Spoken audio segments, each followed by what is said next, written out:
आपको एक व्यक्ति की चर्चा करने जा रहा हूं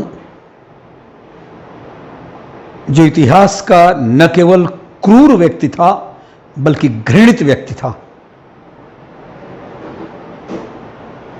अब पता नहीं गेस कर पाएंगे कि नहीं कर पाएंगे।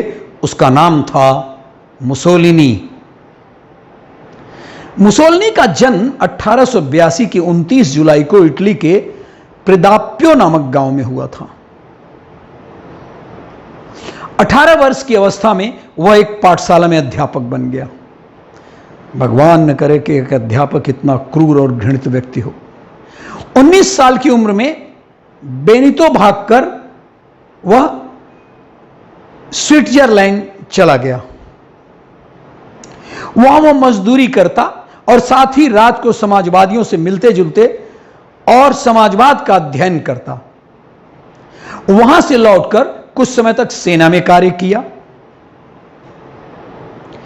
उसके बाद घर लौटकर उसने फिर से समाजवादी आंदोलन में भाग लिया। यानी समाजवादी आंदोलन का पहले भी भाग लिया था और समाजवादी व्यवस्था में आंदोलन में उसका यह क्रम जारी रहा और साथ ही वह पत्रकारिता में भी लग गया। 1912 तक वह समाजवादी दल के मुखपत्र अवांती में संपादक बन गया। जिसका संपादक बनाया उसका नाम था उस मैगजीन का अवांती। 1914 में प्रथम महायुद्ध छिड़ने के साथ मुसोलिनी ने समाजवादियों की तरह यह मानने से इनकार किया कि इटली को निष्पक्ष रहना चाहिए। वह चाहता था कि इटली ब्रिटेन और फ्रांस के पक्ष में लड़ाई में उतरे और इस कारण से अवांत के संपादक पद से अलग होना पड़ा और दल से निकाल दिया गया क्योंकि लोगों की यह मर्जी नहीं थी। 1919 के 23 मार्च को मुसोलिनी ने अपने ढंग से राजनीति में एक नए संगठन को जन्म दिया और इस दल का नाम था फासी द कंबातिमेंती। फासी द कंबातिमेंती, इसी के नाम से चला फासीवाद। इसमें उसने उन्हीं लोगों को लिया जो 1914 में उसके विचार के थे। इसमें मुख्यतः भूतपूर्व सैनिक आए। देश इस प्रकार के कार्यक्रम के लिए तैयार था क्योंकि समाजवादी कमजोर थे। भूतपूर्व सैनिकों में बेकारी फैल गई थी, भ्रष्टाचार बढ़ गया था, राष्ट्रीयता का जोर हो रहा था इसके कारण, और लोगों में अंतर्राष्ट्रीय समाजवाद के प्रति अनास्था उत्पन्न हो गई थी। मुसोलिनी धीरे धीरे शक्तिशाली हो गया और एक चतुर अवसरवादी होने के कारण सभी अवसरों से वह लाभ उठाता रहा। यहां तक कि फासिस्टों ने रोम पर, फासिस्टों मतलब यही जो इसके दल का नाम था, रोम पर 30 अक्टूबर 1922 को कब्जा कर लिया। सरकारी सेना के तटस्थ हो जाने से ही असंभव हुआ। बाद में रोम पर भी आक्रमण किया उसने। 27 और 28 अक्टूबर 1930 लगभग 30,000 फासिस्ट रोम में इकट्ठा होकर प्रधानमंत्री लुइगी फैटा के इस्तीफा और एक नए फासिस्ट सरकार का निर्माण करना मांग रहे थे।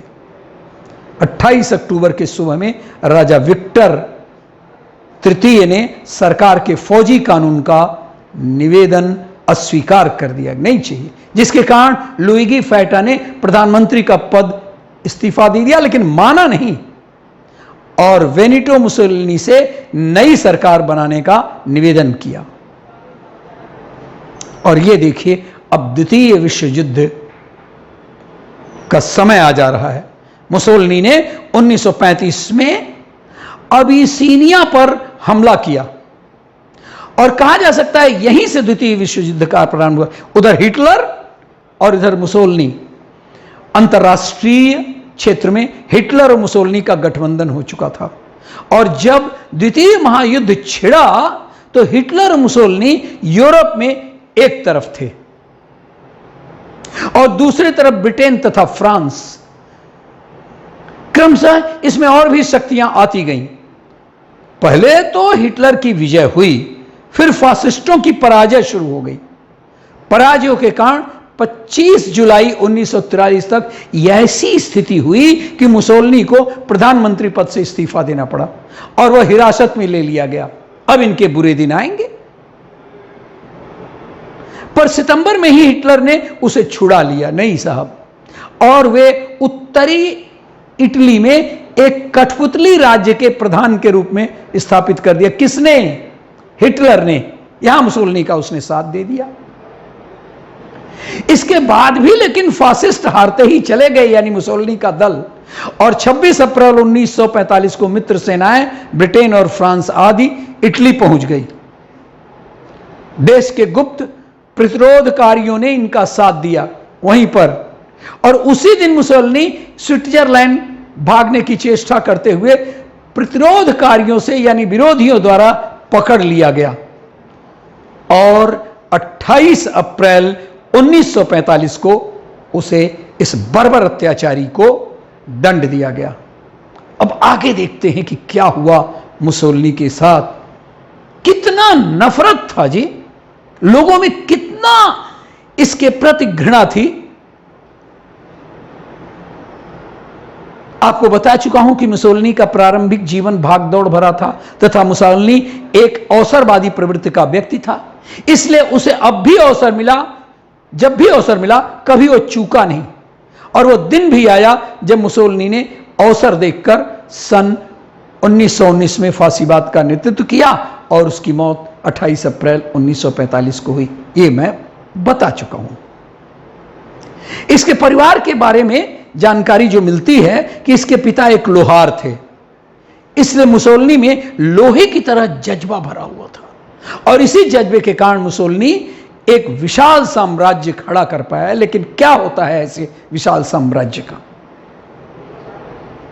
किसी भी धर्म को मानने वाला नहीं था, उसका धर्म था यही युद्ध और बर्बरता। सीधे शब्दों में कहा जाए तो वह एक नास्तिक था। लड़ाई में शिकस्त खाने के बाद मुसोलिनी और उसकी प्रेमिका क्लारेटा उत्तर में स्विट्जरलैंड की सीमा की तरफ बढ़ रहे थे कि डोंगो कस्बे के पास वो अपने विरोधियों के, जिन्हें पार्टीजन कहा जाता था, हत्थे चढ़ गया। उन्होंने उन्हें और उनके 16 साथियों को बिना मुकदमा चलाए कोमो झील के पास गोली से उड़ा दिया था। जैसा यह किया था वैसा ही इसके साथ हुआ। आपको आश्चर्य हुआ कि जब वो मर चुका था तो उसके शव पर एक महिला ने 5 गोलियां मारी। कितनी नफरत थी जी। 29 अप्रैल 1945 को सुबह 3 बजे एक पीले रंग का ट्रक मिलान शहर के पियाजाले लारेंटो चौक पर रुका। उसमें रखे मुसोलिनी और उनकी प्रेमिका और 16 अन्य लोगों के शव चौक के गीले पत्थरों पर नीचे फेंक दिया गया। यह वही जगह थी जहां 8 महीने पहले मुसोलिनी ने अपने 15 विरोधियों को गोली से उड़वा दिया था। और उस मुसोलिनी पर एक महिला, जिसे शायद इतिहास ने भुला दिया, गोली उसी ने चलाया था। शव पर, उसके लाश पर। एक इतिहासकार हैं रे मोजली, उन्होंने अपनी किताब द लास्ट 600 डेज ऑफ डुचे में लिखते हैं कि खबर मिलते ही वहां पर करीब 5000 लोगों की अनियंत्रित भीड़ जमा हो गई और एक महिला ने मुसोलिनी के मृत शरीर के सिर में 5 गोलियां मारकर कहा उसने अपने 5 बच्चों की मौत का बदला ले लिया है। देखिए, शव था वो, लेकिन किस तरह से प्रतिशोध होता है। एक और महिला ने अपना स्कर्ट उठाया और सब लोगों के सामने बैठकर मुसोलिनी के विक्षत जो फट गया था उसका चेहरा, उसके चेहरे पर पेशाब कर दिया। एक और महिला कहीं से एक चाबुक ले आई और मुसोलिनी के मरे हुए सर पर, शव पर वो पीटने लगी। एक शख्स ने तो मुसोलिनी के मुंह में मरा हुआ चूहा डाल रहा था। इस दौरान वो लगातार चिल्ला रहा था, अब भाषण दो बेईमान, इस मुंह से भाषण दो। इस विभत्स दृश्य का वर्णन करते हुए लुसियानो, गैरिबाल्डी अपनी किताब Mussolini the secret of his death में लिखते हैं कि नाराज भीड़ में इतनी नफरत थी कि वो उन सभी 18 शवों के ऊपर चढ़ गए और उन्हें अपने पैरों से कुचलते रहे। तभी एक मजबूत और तगड़े शख्स ने डूचे के शव को उनकी बगल से पकड़कर ऊंचा उठा दिया, मुसोलिनी के शव को, ताकि वहां मौजूद लोग उसे बेहतर ढंग से देख सकें और देख पाए कि देखो देखो यह वस्त्र होता है। तभी भीड़ से आवाज आई, नहीं अभी और ऊंचा, हम नहीं देख पा रहे हैं।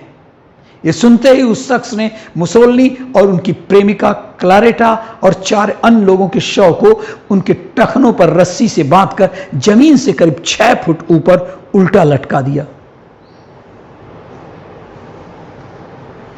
जैसे ही क्लारेटा का शव लटकाया गया, उसका स्कर्ट वो तो ऊपर लटका दिया, तो उसका स्कर्ट मुड़कर उसके मुंह पर आ गया। उन्होंने स्कर्ट के नीचे कोई पैंटी भी नहीं पहन रखी थी। भीड़ ने उस हालत में भी क्लारा के शव का उपहास करना जारी रखा। तभी एक आदमी ने आगे बढ़कर क्लारा के स्कर्ट को उनकी पिंडलियों से बांध दिया। टाइम पत्रिका के संवाददाता रेग इंग्राहम भी इस दृश्य को देख रहे थे। बाद में उन्होंने टाइम में अपने लेख द डेथ इन मिलान में लिखा, मेरी आंखों के सामने सब कुछ घटित हो रहा था। अचानक एक शख्स सभी शवों के ऊपर से चढ़ता हुआ आया और उसने मुसोलिनी के गंजे सिर पर पूरे जोर से लात मारा। तभी एक दूसरे शख्स ने राइफल बट से मृत मुसोलिनी के सिर को फिर से सीधा किया। उसके पैरों में काले रंग के राइडिंग बूट्स थे जिनमें कीचड़ लगा हुआ था। एक गोली उसकी बाईं आंख के पास घुसकर सिर के पीछे से निकल गई थी। उसकी वजह से उसके सिर में बहुत बड़ा छेद हो गया था। ये इतिहासकार लिखते हैं जो कहते हैं कि हम उस समय थे, जिससे उनके भेजे के कुछ हिस्से बाहर निकल गए थे। उनकी 25 साल की प्रेमिका क्लारेटा पेटाची ने सफेद रंग का सिल्क का ब्लाउज पहन रखा था और उनके सीने पर गोलियों के 2 छेद थे, जिससे खून अब भी निकल रहा था और जम भी गया था। न्यूयॉर्क टाइम्स ने मुसोलिनी की मौत पर लिखा, एक शख्स जो पुराने रोम के गौरव को वापस लेने की बात किया था, उसकी लाश मिलान के चौक में पड़ी हुई थी और हजारों लोग उसको ठोकर मारकर उस पर थूक कर उसे लानत भेज रहे थे।